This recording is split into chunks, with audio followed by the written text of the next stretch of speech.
Hey, what's up everybody? I'm Mark Zimmerman. I am the coach slash analyst for Team Curse, and I'm going to make a video basically about my first year with the team and just in general how that all went, thoughts, stuff like that. There'll be an AMA on Reddit, I think, right around the same time this video goes up, so if you have any questions, I'll answer them. I'll try and be pretty in-depth and specific, but of course I might forget some stuff, and I'm always willing to talk about it.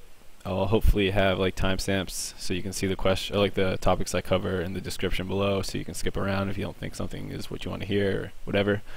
So I'll start out with like an introduction to myself and like how I got involved in Curse, and then the spring split and then the summer split, and that'll probably be the gist of the video.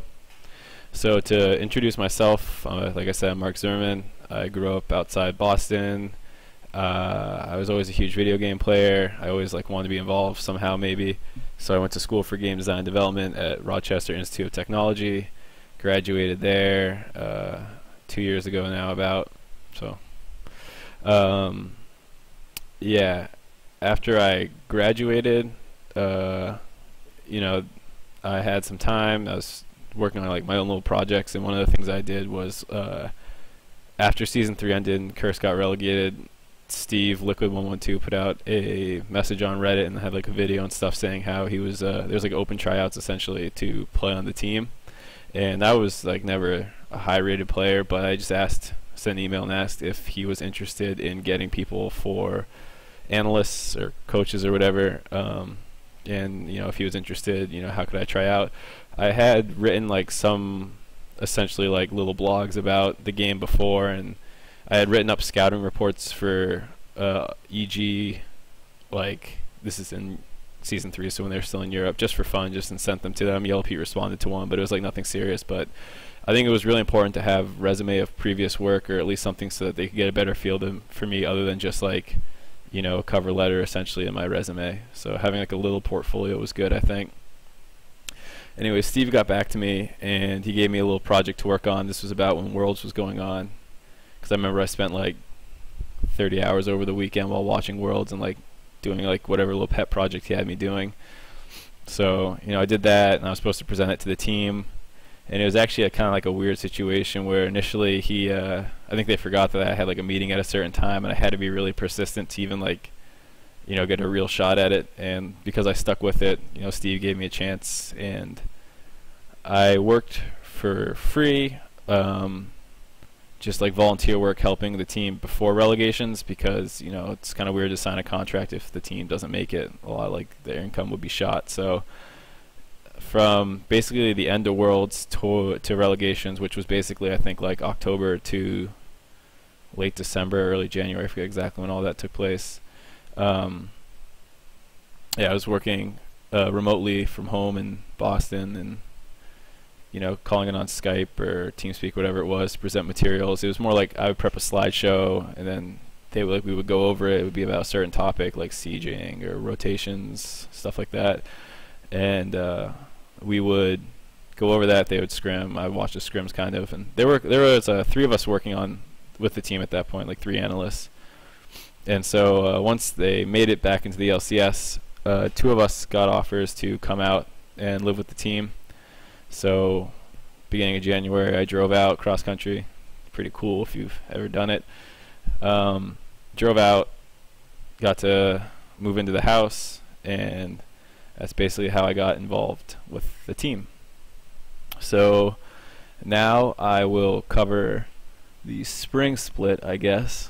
So initially I said that we brought in 2 people. Initially I was brought in as a analyst, and the other guy was brought in as the coach. And we clearly struggled for a little bit right out the gate, and the coach that we had brought in was not working out how I think everyone envisioned he would. And so what ended up happening was, I think around week 4 or 5, I think it was before the Z-Kent change, so I think yeah, it must have been a little bit before then, he was asked to leave, and because I was pretty much the only one still there working actively on the team, I was effectively coach, but you know, I wasn't like set up or prepared to be like have like exactly my philosophies on like what we want to do and stuff like that. So it was a big transition period for me and for the team, I think. Saint was like supposed to be a coach, but he wasn't like a really serious coach. He would watch some scrims every now and then, come in with like whatever he was thinking about at that point, but definitely not as serious as a coach really should be. And of course, there was also like a lot of roster upheaval. So Saint moved in to the to play soon after. I think the coach changed, so it's not like he would have been a coach anyways for very long because he played support. And then eventually we swapped him out for Bunny. So there was just like a tons of roster upheaval.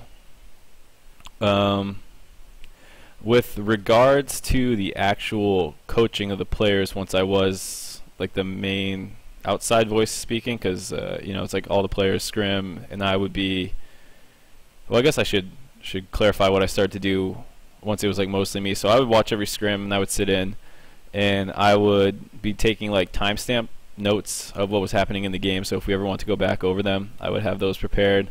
I was trying to record the game in one way or another, so we had like a stream going, and that had a VOD hopefully, maybe just a local recording if that didn't work, stuff like that.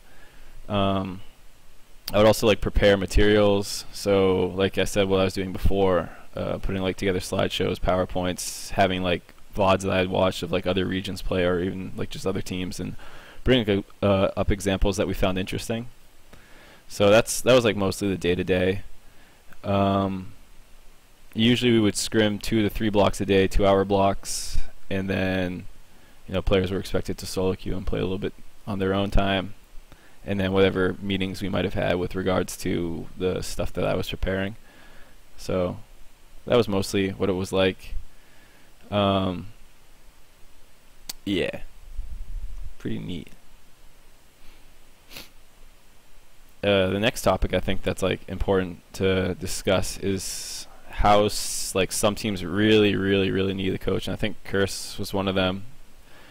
And like just to give like an example, I won't point out like which players, but we had like long discussions and like serious arguments where players did not want to be serious during scrims. Like they would be joking around, and me or Steve or like anybody who like wasn't in the games would be like, hey, let's focus, like don't joke around, take it seriously, like it's LCS, like that kind of stuff. And like the players legitimately didn't want to do that. It wasn't like maybe it was them being defensive, but we brought it up enough times that it wasn't like a spur of the moment, no, I don't think it matters that I'm not serious. It was like they really had to get used to that. And then the other thing that we really wanted them to do, that there was like a lot of stickiness that I really don't understand why there was like resistance to this, was we wanted them to talk during loading screen about the game, as opposed to like tabbing over to Reddit or Twitter or chatting about like whatever else they might be trying to talk about, because you want to be essentially preparing what you're planning on doing. And so one of the arguments back was, if we come up with a bad plan in the loading screen or something happens in the game and we try and stick to that plan when we shouldn't have, which was in my mind kind of a crazy argument to make, because you should be making a good plan when you're not in the middle of doing something else like trying to play the game.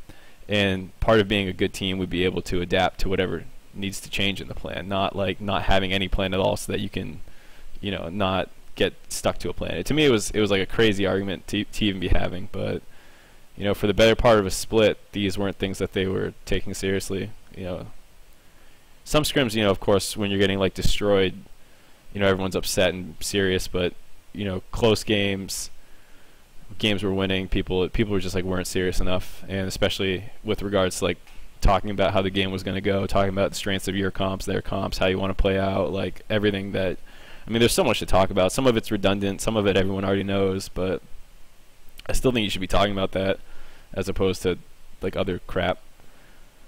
So I think our team definitely had like just, I don't want to say structure issues, but just like a lack of seriousness, and it's like not how it should be at all. And so it was kind of crazy to me that I had to like constantly try and argue with people about how like you should be serious, you should be like focused on the game if you want to get better and stuff like that. So it was like it was kind of crazy to me. But the split went on, roster changes, Bunny came on. He was probably for that split, the best support we had, clearly, and he immediately made an impact, which was good, helped us make like a playoff run. And I guess what I'll talk about next is the playoffs. water break. So I guess we'll talk about the playoffs now. This was like a really interesting time for me because, you know, it was the first playoffs we've been through. It seems like this doesn't seem like it would need to happen, but it tends to, I guess, is that there's different metas that evolve in the playoffs just because practice tends to get more isolated than it was in the season. So, you know, even though you're only playing one team or two teams over the weekend, maybe, you still end up only really scrimming with 2 to 3 people because people's schedules just get so set. It's like, all right, we'll scrim you 12 to 2 every single day for the next 2 weeks, and then, you know, the other team does like a similar thing. You end up only scrimming 2 teams, and so, you know, depending on who you guys end up scrimming, you might only be playing within like a pool of 3 teams playing each other, 4 or whatever. And so in this playoff run in particular, we were playing against Dig. C9 was on our side of the bracket, so we didn't scrim either of them. We scrimmed TSM a ton, and then what are the other teams in there? And a fair amount of Coast. We didn't scrim any Dig or C9, obviously, because they were our expected opponents and they didn't want to scrim us. We could have scrimmed more CLG, but for whatever reason, our schedules didn't work out, and we only got 1 scrim block against them. And they, I don't want to say trolled it, but they had like proxy Singe level 1 in like a 2v1 or some weird crap like that. So definitely not normal. So this was about when the heal spell was like absolutely broken. It just like healed for a ton, gave like a 2-second speed boost, and removed like healing debuffs. So basically, to counter the healing, you countered it just by having heal. It was like such a crazy idea that you could just have 2 heals, and then like, oh, you heal once and it's off, and then you can heal again for full heal, pretty much. So it was like pretty ridiculous. So we were running like 4 heals a game pretty frequently. Just tried to prop people up. Our ideas on the meta was basically, you know, because people get so tanky now because they have so much effective HP from the heals, like high DPS and things that get a lot of free tank stats are good. So like, you know, Zinzao with an ult. This was also when Feral Flare was still like respectable and like bought pretty like semi-frequently. So, you know, he was like high DPS, had a bunch of MR and magic resist in his ult. We were playing a lot of Lulu then too, so you could just Lulu ult him, throw a bunch of heals on him. You couldn't like kill him. So that was like those kind of comps we were running. TSM was running a lot of the same comps. And basically, none of the teams we scrimmed did the 4-0 push, and apparently TSM knew about it but didn't run it because they didn't think it was that good or something. One thing that sucked about that though was, as I was saying about the 4-0 push, so basically we had, I wouldn't say like perfected how we wanted to play the early game, but we had like a really good grasp of like the power spikes that came with like all the timings and the pushes. So, you know, we were doing 2 buffs, mostly a full jungle clear. Both people get to 3. Your laners are 3 by the time you get to the turret, and you push that together and everyone's like level 3. You get a bunch of global gold. You know, people will be hitting 4 around the same time, and then like you swing mid to push that out.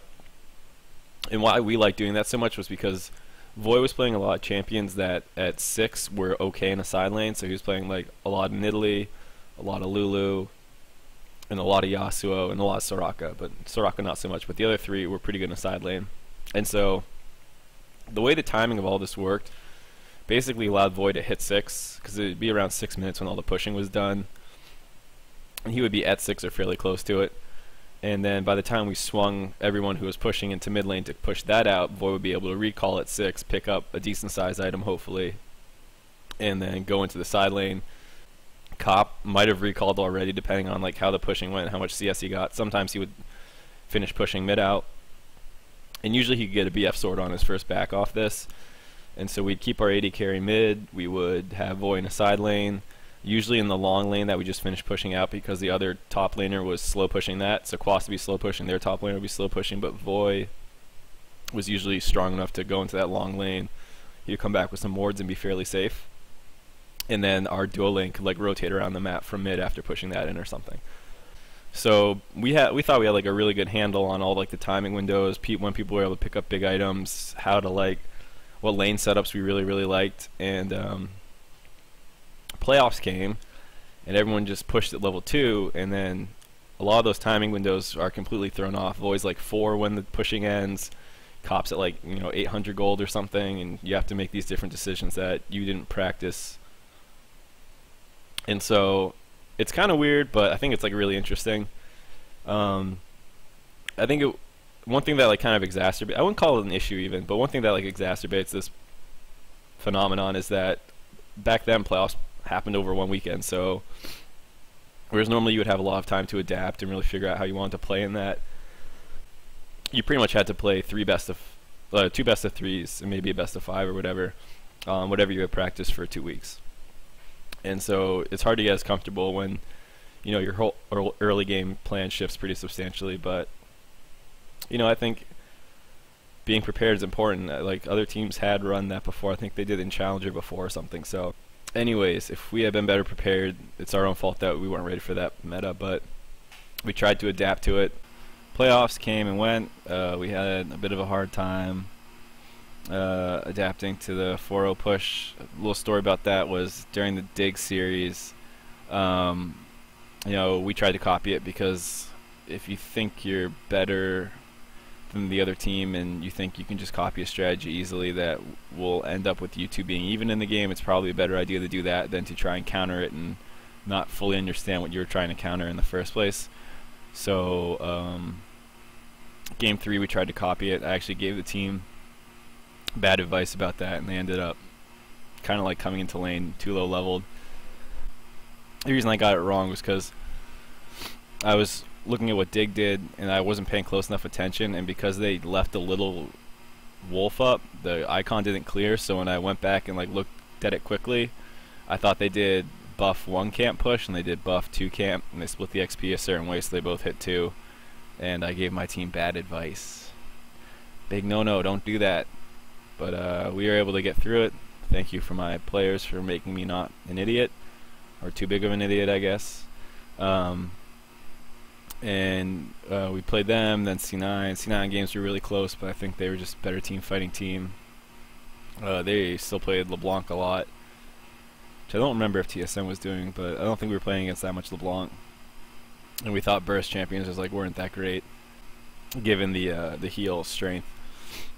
And yeah, we ended up losing. And then the CLG games, I think we kind of tilted after the first one or something. But so that was the playoffs. Ended up 4th, which was kind of nice, I guess. Definitely higher than we thought we'd go initially, or like a couple weeks before. I'm gonna take another crack at this now. Hopefully I've stopped coughing so much. I'll be covering the summer split. But one thing I meant to talk about that I realized I hadn't talked about yet was an honest opinion on myself as a coach. And like how I approach situations and things like that. So I don't think I'm a perfect coach. I think most coaches will admit that. And the reason I've always said I'm a coach / analyst is because I've always kind of thought I was better at being an analyst than a coach. Not that I'm a bad coach or like you can't win with me or like whatever, but I think I would work better as an analyst. And one of the reasons for that is because one of the big ones, like I'm very epistemologically driven. I don't like speaking if I'm not like sure I'm like right, or I'm like very strongly opinionated that I'm right. And so I like to have time to break something down, look at it from all angles, take like a very holistic approach to a situation and like look at everything. And the reality is that you can't do that all the time. You have to make snap judgments, you have to be quick about it, you have to like step in and be authoritative and things like that, and I'm not the best at that. I definitely don't I wouldn't say it's like initiative, but sometimes I just don't know what the right thing to say is, and sometimes I don't say anything, and maybe that's worse than just saying something that wasn't quite right. And so I think the leadership aspect, I'm definitely not like a gung-ho leader. Everyone who knows me knows I'm more of like a morbid, whatever, kind of sarcastic, dry guy. So that's definitely, I don't think, what a leader should be. Maybe not like you can't, like I said, not like that's like I'm bad. Just I don't think it's ideal. And then I think in terms of game knowledge, I'm not as good as somebody who's obviously really, really high level and knows exactly how to play lanes out and stuff. I can talk somebody through it, go through like approaches and stuff, but I won't be like, no, this is how you should do it, unless like I've reviewed somebody else doing it before. And I think in terms of picks bans, I'm not great in terms of being like, this is the team comp we need to run to counter this. This is exactly how we should run it. And like adapting between series. I think, when we get to the summer playoffs, you can talk a little bit about that. And yeah, I would say though, like, I'm pretty good about being like very thorough and hardworking. I like work probably like 10 hours a day, 6 to 7 days a week. Pretty much, LCS days were a little bit lighter, but during the regular season, it was pretty much like up at 12, working till 10 every day, pretty much, and no off days. So yeah, I mean, like, I'm hardworking, analytical. I'm pretty serious. I like joke around a lot too, but I want to stay on point, and I'm pretty good about conflict resolution in the sense that, if there is an issue, I'll make sure that we get to the core of it, or at least like I'll contribute to resolving it. So there's been a couple like issues that I think me stepping up has like been pretty important. So like in the spring playoffs, once, I won't name names, but like there was almost a big blow up like the night before over something that was like so stupid and it's inconsequential. It was like another thing I couldn't believe was happening, but I was able like to diffuse it, which was good, I guess. So I mean, not like I'm perfect. I get frustrated. I get to be a handful sometimes too, but I think I'm pretty good about keeping people on track and focused on what's the most important thing, and like when arguments arise in game, making sure that we address like what we can learn from it and things like that. So I think I have strengths and weaknesses. So maybe I'll edit that and put that somewhere else in the vlog other than in the middle between the two splits. Kind of weird, but anyways, moving on to summer split, we get Xpecial, which was really nice because coming from TSM, like a winning team, something that we had been struggling with, he kind of validated some of the opinions that we had as like the more management side, which was like, you gotta be more serious in scrims. Like, of course people are going to joke around, but it shouldn't become the norm, and it shouldn't be like accepted. If someone tells you to be quiet and like focus, that's what it should be done. In terms of the big stigma for him after leaving, getting kicked from TSM, was that he was like passive aggressive, and I definitely saw some aspects of that maybe like over the course of the split. But I think if you have someone there to like I was saying earlier, then like decent at, which is like hone in on the topic and make sure that we stay focused and stuff like that. And some other players on the team, like Dom is a good guy about like addressing issues. He won't let something feel like too unresolved. He'll usually be pretty good about addressing something head on. Maybe he's too aggressive about it sometimes, maybe he's too negative, but those are some things that Dom does really well. And so yeah, there was I'll talk about that. I'll talk about it now. There was like an argument between a couple players that like early in the split that I think I did like a decent job moderating too, in terms of like, we were a team of, I would say, like pretty good players, but as a team we definitely had some deficiencies, and I did a good job addressing like that learning process that'll come as being a new team, essentially, or not a new team, but like having to grow as a team.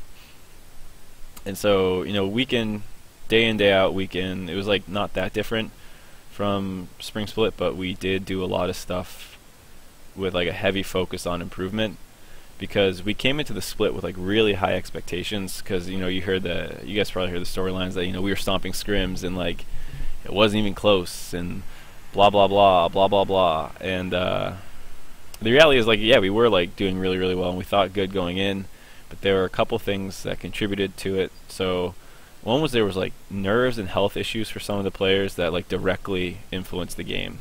Like the health issues came up during the games, and so that definitely hurt our like early season play. But I don't think it was.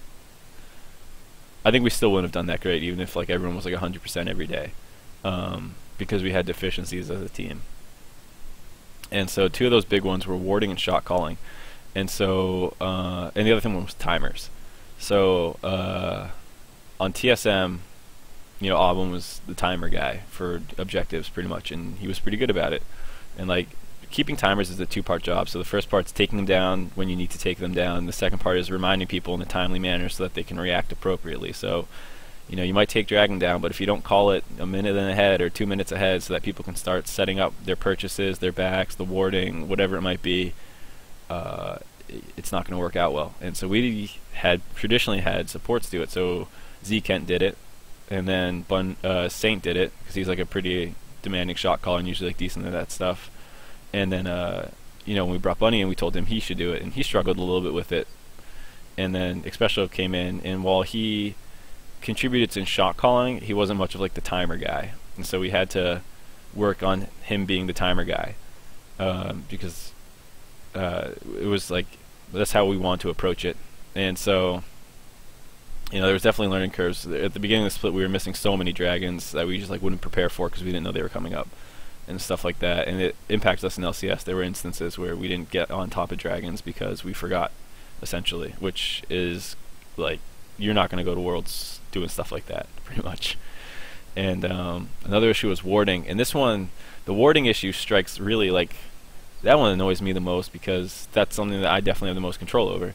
And before the season started, I had done like a little bit of a breakdown because generally it's like a less stressful time. There's more time for like small projects, and this is why I don't think you can have a coach and an analyst at the same time, is because there's so many small projects to work on, and if you have only a coach and an analyst essentially working with the team, both are necessary, I think, to be like optimal, and there's just not enough time to do both. And so one of the small projects I did was I basically watched Samsung White's warding, every position, how many wards they drop, not trinket wards, like purchased and dropped wards, and not sight stones either, just to get a feel, and like just to get a feel of how many wards they were buying. And I broke it down by like every 10 minutes. So how many greens and pinks did they buy in the first 10 minutes at each position, second 20 minutes, 30 minutes. And I avoided games with like champions with obvious sight stones. Like I avoided Lee Sin games because how many wards you drop on a sight stone is pretty different than how many you like purchasing on average on other champions. And so I like Samsung White too because I know Pawn was like one of the Korean mids who love to do like a 3-minute back or 4-minute back and purchase like an extra D ring or whatever it might be, and like some wards and pots and stuff like that. So they were a team I like really respected and looked at. So I compared their warding to ours because I did the same breakdown for our team, and we were behind, obviously. And so I wasn't direct enough and like forceful enough on each player what I expected of them, and I said like we need to step our warding up, especially at these points or whatever. But I wasn't like you need to buy this many wards every 10 minutes, especially at this parts of the game or whatever it might be. And by week 3 or 4, I think we were the worst warding team in the LCS. And that wasn't going to stay, so I failed to correct the warding in a timely manner. Like eventually we got it down, but that was something that struck close. That annoyed me because I felt like that should have been something I fixed a while ago. And then the third big issue with the team was shot calling. So like Xpecial and Dom were the two big voices on the team for shot calling, and both of them are good at shot calling in the sense that they will come up with like good plans frequently, but they're not like ideal in the sense that they're always going to have an answer. Sometimes neither of them are unsure what to do, and neither of them are naturally like, I'm going to tell everyone what to do, and I'm going to tell like, oh, don't do that, do what I'm telling you to do. They're not as authoritative as maybe like a single shot caller might be like on C9 or something. And so Dom did a lot of like objective calls, Xpecial did like a lot of lane setups and stuff, and they both obviously did both, but they were the two big ones. And Voy was good about supplying information about who was stronger, where like what the power points were and stuff like that, and where he thought he could be on the map. So everyone contributed, and I think that's like a good system. But ideally, you would have a little bit more authoritative person and someone who's willing to just tell people what to do. And so sometimes we had issues with that, and it grew. Like we obviously got better as the split got on. The timing got better. We fixed our warding, shot calling got better, but we still had like mid-game problems throughout most of the split. We were throwing like pretty consistently. So yeah, that was one of the things I mentioned, was that we really focused on improving. And so one of the things we did was every week we had like a sheet that we printed out that had things that the players should work on. And so the players were expected to have this sheet out during scrims, and before like or while loading into the game, you would look over whatever we want you to do. So an example would be like, okay, Cop, we've noticed that you've been pushing out bot lane when Dragon comes up, and sometimes that leaves you split from the team, and this is like an issue that we actually had a fair amount, and so we worked on correcting that. That would be like an example of something we'd be like, alright, with Dragon's coming up, try and like get over with the rest of the team and make sure you're not stuck farming or pushing out bottom or whatever it might be. And there's like tons of small things like that that we look to do. And because I think if you like break our team down, we have like top 4 players potentially at every position. And so even though you can get like the best player at every position, if you have no one who's good at timing things, no one who's good at shot calling, nobody who's like on top of team play, your team's not going to be good, and all the players will look worse. Which I think was an instance of what was happening with us. Like I think us not being able to shot call correctly and be in the right lanes at the right times, or like back when we should, like we had such horrible objective control. That's how we lost so many games against Complexities, because they were, if nothing else, good at like warding and being prepared for objectives. So, you know, against some teams that's how we would lose games. But we did have talented players, so it was just about making the transition to a good team from talented players, and I think we managed to do that by playoffs. And so the playoffs is the last thing I guess I'll talk about. Yeah, it sucked ass. We went into play against CLG, 3 weeks of prep time. Most of it was against TSM. A lot of Dignitas too. Those were like the 2 big teams we played. And the CLG series, like, I don't want to downplay it, but they were struggling so much as a team. It looked like we did a lot really well, and I think we did actually play. That probably was honestly our best played series. But it's hard to say like how well you're playing when the other person doesn't feel like what they're doing is profitable necessarily all the time. So they forced a lot of issues, like a lot of bad plays that we just reacted to somewhat well, and that's how we beat them. PAX got pooped on by C9, and the C9 games we just got crapped on. Their mid jungle pressure was really good, and everything about them seemed really strong. And then the LMQ series, so this is like obviously the big one to talk about. We ran the Lulu Assassin essentially. We counted Yasuo as an assassin, even though he's like not quite the same. The idea more or less fits. So that's like the crux of it. Oftentimes you have an AD mid, so Corki's good with it. Any jungler is alright with it because you'll have AP damage from top and maybe more from bottom, also depending on the support. So we won the first 2 games. Both times they were kind of like, I wouldn't say, I guess I'd say they were kind of throwy, because they were. But yeah, a lot of team fighting. Both teams were pretty aggressive, so they were interesting games. Game 3 we're up by I think like 3k going into a dragon fight, and Quas was stealing their blue, and he wanted to finish the blue before TPing in, and just like the timing of it all, we lost the fight. They were running Maokai Braum, and so they got like really tanky, and they got like a big advantage off that fight, if I remember correctly, and they took the game from there. And so then going into game 4, we're thinking, all right, we ran Lulu plus an assassin 3 times, effectively pretty much. We won game 1, we get 1 game 2, and we were up in game 3 is how we were thinking about it. And like they're close games, but we felt confident with like the comp we were running. So going to game 4, we're like, all right, let's run it again. And I think we were blinded by the misplay in the dragon fight, or at least I know I was. And since I'm talking to the players after the games, and I'm saying like, hey, I think we looked pretty good. I think the early games are close, but we're reacting well to what they're doing, and I think if we'd run the same comp again, we'll probably win. And we play it like better, essentially. And both teams got somewhat similar comps. We didn't really care what we played mid, because we were confident that we had a pick into any assassin that fit the team comp, or we had an assassin into any pick that fit the team comp pretty much, because Void plays a lot of them. And we ran to like a similar comp again. They had Maokai Braum, and we lost this game pretty badly, I think. And I think this is when we realized we had like a comp problem. We were running into them. They had like a ton of lockdown, really beefy, and if you can't kill people in time and you get just like exhausted with your assassin, you're like super screwed. And we were like, okay, we need to do something different for game 5. And we personally prefer Lulu over Maokai just for like the pushing threat, a little bit more utility. The tankiness is like huge on Maokai, and honestly, he might have been a better pick, but we personally prefer Lulu. Quas is like a monster. Lulu, he's good on Maokai too, but you know, every game Quas was on Lulu against the Maokai, he would have his turret down at 12 minutes, which is just like a nice bit of global gold and map pressure.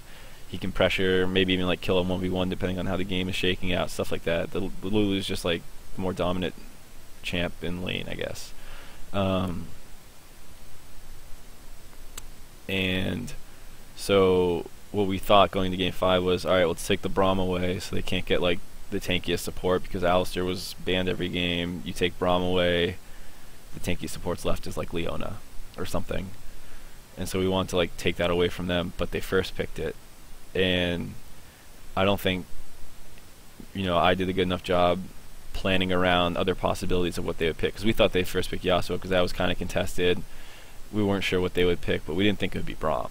So we thought we'd be able to first rotation Braum away, but they first picked it. And then I think we went like Lulu Lucian because Tristana was banned or something, and we thought we could take Tristana away at that point. But the real problem came from the prep beforehand about, you know, what options do we want to run, because we just ended up defaulting because they took Braum away. We ended up defaulting into like the Lulu plus an assassin thing, and we picked it was just like a terrible time to run the comp, honestly. And yeah, we got shit on again pretty much. So yeah, not making it to Worlds sucked. A lot of the players are really broken up about it. I'm pretty stoic, I guess. So, you know, I was you know, really sad about it, but I didn't like. You know, life goes on, I guess. So that was about our season. You know, I'm proud of where we got to from where we were, but it sucks to be that close and miss it. So that's the summer split. Where do we go from here is the question. Anyways, so for the off season, I think I'll be like helping some of the cursed teams in the upcoming expansion tournament. I'll be planning on producing more videos like this, hopefully more interesting. For this one, or for the videos I want to do in the future, I'll be working with like Esportspedia. They like gave me some access to some of their stats, and I'll be using like some On Gamers articles probably as like references, and I'll be pulling up the stats on screen and highlighting them so it's a little bit higher, I don't know, quality than this is just me talking into a camera. So I'll be going over whatever topics I want. They'll be more focused. They won't be this long. They'll be more specific to like an area I feel like addressing, I guess. I just recently made a Twitter. There's an AMA going on probably around the same time you're watching this. So check those out. Yeah, check out the sponsors below too. Big shout out to them for everything that they do for us. Very appreciated. Alright, I'll see you guys later.